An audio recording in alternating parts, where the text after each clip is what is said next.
Good morning students, मैं प्रियंका भगत। आज का मेरा टॉपिक है method of calculating correlation by product moment method. Last video में हमने देखा था method of calculating correlation by rank order method, जो चार्ल्स स्पेयरमैन के द्वारा दिया गया था। आज हम देखेंगे प्रोडक्ट मोमेंट मेथड क्या है। प्रोडक्ट मोमेंट विधि सहसंबंध गुणांक ज्ञात करने के लिए प्रोडक्ट मोमेंट विधि का सर्वप्रथम प्रयोग कार्ल पियर्सन ने किया था। अतः इन्हीं के नाम पर इसे पियर्सन सहसंबंध विधि तथा प्राप्त सहसंबंध गुणांक को पियर्सन सहसंबंध गुणांक कहा जाता है। इसे अंग्रेजी शब्द के आर से डिनोट किया जाता है। प्रोडक्ट मोमेंट मेथड में वैसे तो बहुत सारी विधियाँ, लेकिन प्रमुख विधियाँ जो है ये है रियल मीन मेथड, वास्तविक मध्य मान विधि, अज्यूम मीन मेथड, काल्पनिक मध्य मान विधि, रिड्यूस स्कोर मेथड, अंक कम करने की विधि, डेविएशन टेकन फ्रॉम ज़ीरो, शून्य से विचलन की विधि, तथा scatter diagram method. Scatter diagram विधि आज हम देखेंगे। इसका पहला जो मुख्य विधि है रियल मीन मेथड। आपका प्रोडक्ट मोमेंट मेथड में सबसे ज़्यादा उपयोग होने वाला जो विधि है वो रियल मीन मेथड है, वास्तविक मध्यमान विधि है। क्यों? तो इसके लिए मैं बोल सकती हूँ कि प्रायः अधिक सत्य सहसंबंध गुणांक ज्ञात करने के लिए इस विधि का प्रयोग किया जाता है। यद्यपि इसमें आपका समय अधिक व्यय होता है और इसकी गणना भी कठिन होती है, लेकिन फिर भी ये ज़्यादा इस्तेमाल होने वाली मेथड है। या फिर हम कह सकते हैं कि इस विधि से निकाला गया कोरिलेशन जो है आपका ज़्यादा रिलायबल है, इसलिए इस विधि का ज़्यादा प्रयोग होता है। तो चलिए आज हम देखेंगे रियल मीन मेथड, वास्तविक मध्यमान विधि क्या है। रियल मीन मेथड में इस फार्मूला का इस्तेमाल होता है R इजिकल टू, जैसे कि हमने ऊपर देखा कि इस विधि में कोरिलेशन को R से हम डिनोट करते हैं, R से प्रदर्शित करते हैं। तो R is equal to sigma x y divided by root under sigma x square into sigma y square, where sigma x y is equal to sum of the product of x deviation and y deviation, x विचलन तथा y विचलन के गुणनफल का योग है। और sigma x square क्या है? Sum of the square deviation of x square from mean, मध्यमान से x प्राप्तांकों के विचलन के वर्गों का योग। सिग्मा वाई स्क्वायर क्या है आपका? Sum of the square deviation of y square from mean, मध्यमान से y प्राप्तांकों के विचलन के वर्गों का योग। तो चलिए एक उदाहरण के द्वारा हम देखेंगे कि इस फार्मूला को किस तरह हम प्रयोग में लाते हैं। यहाँ मैंने एक उदाहरण लिया है जिसमें टेस्ट ए के स्कोर्स है एंड टेस्ट बी के स्कोर्स है। टेस्ट ए के स्कोर्स को मैंने कैपिटल X से डिनोट किया है एंड टेस्ट बी के स्कोर्स को मैंने कैपिटल Y से डिनोट किया है, जिसमें scores total number of scores है 1 2 3 4 5 6 7 8 नंबर ऑफ स्कोर्स है, जिसे हम n से डिनोट करते हैं, n इजिकल टू 8। तो इस विधि में सहसंबंध ज्ञात करने के लिए सर्वप्रथम हमें मीन मध्यमान ज्ञात करना पड़ता है। जो हमारा प्राप्तांक दिया हुआ है capital X and capital Y, इसका हमें मध्यमान निकालना पड़ता है। तो मध्यमान का फार्मूला जैसे हम जानते हैं कि x is equal to sigma x by n, n is the total number of score and sigma x is the summation of the scores. ठीक है, तो यहाँ पे mean of capital X, test A का जो मीन हमको निकालना है, यहाँ पे टोटल नंबर ऑफ X आपका sigma capital X is equal to 72 है। तो यहाँ पे mean X, mean of capital X, test A का मीन आपका sigma x by n, that is 72/8/9। तो ये आपका मीन है, आपका टेस्ट ए का स्कोर्स का मीन है। उसी तरह test B that is capital Y, इसका हमको मीन निकालना है। इसमें summation of capital Y is equal to आपका 168 आएगा।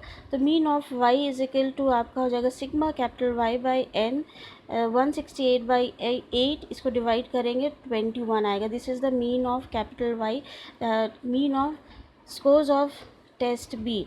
अब हमको क्या करना है? डेविएशन फ्रॉम मीन निकालना है, स्मॉल x निकालना है। स्मॉल x क्या है हमारा? Deviation from mean of capital X। तो हम क्या करेंगे? मीन हमारा कैपिटल X का 9 है, तो 8 माइनस 9 आपका -1 हो जाएगा। उसके बाद हमारा 10 माइनस 9 प्लस 1 हो जाएगा। 12 माइनस 9 प्लस 3 हो जाएगा। 6 माइनस 9 हमारा -3 हो जाएगा। उसी तरह 4 minus 9 -5, 14 minus 9 plus 5, 8 minus 9 1 and 10 minus 9 plus 1 हो जाएगा। ये आपका deviation from mean of x. उसी तरह हम deviation from mean of capital y, तो स्मॉल वाई निकल जाएगा। तो यहाँ हमारा मीन ऑफ कैपिटल वाई जो है हमारा 21 है, तो हमारा 18 माइनस 21 हो जाएगा आपका -3। उसी तरह मीन से हम सारे को माइनस करेंगे। 22 माइनस 21 हमारा +1 होगा। 16 माइनस 21 हमारा -5 होगा। उसी तरह हम मीन डेविएशन फ्रॉम मीन निकालेंगे, तो ये हमारा सारा स्कोर्स प्राप्त होगा। उसके बाद फार्मूला, क्योंकि हमारा r = सिग्मा एक्स वाई है, तो हम क्या करेंगे, स्मॉल एक्स वाई का प्रोडक्ट यहाँ निकाल लेंगे। स्मॉल एक्स वाई हमारा क्या हो जाएगा, -1 इंटू -3, माइनस माइनस प्लस हो जाएगा।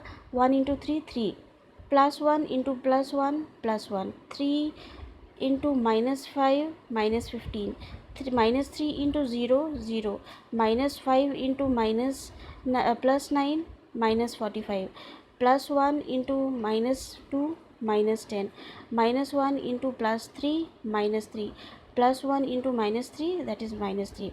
उसके बाद summation of small x y that is -72 हमको प्राप्त होगा।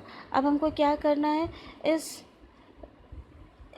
स्मॉल एक्स का स्क्वायर ज्ञात करना है। तो x square is equal to, ये जो स्मॉल एक्स निकला है इसका हम स्क्वायर डेविएशन निकला है, इसको स्क्वायर्स में हम कन्वर्ट करेंगे। 1 का स्क्वायर 1 होता है, और -1 इंटू माइनस हमारा माइनस माइनस प्लस हो जाता है। तो यहाँ +1 +1, 3 इंटू 3 9, 3 -3 इंटू -3 9। उसी तरह -5 इंटू -5 25, -2 का स्क्वायर 25, -1 का स्क्वायर 1, 1 का स्क्वायर 1। इसी तरह वाई स्क्वायर हम ज्ञात कर लेंगे, और एक्स स्क्वायर का समेशन हमको निकालना है, जिसका वैल्यू हमारे पास आ रहा है 72, और वाई स्क्वायर का समेशन हमारे पास आ रहा है 138। अब इन सारी वैल्यूज़ को हम, जो कि फार्मूला है हमारा कोरिलेशन का प्रोडक्ट और मीन मेथड में, r = sigma x y divided by √under sigma x square into sigma y square.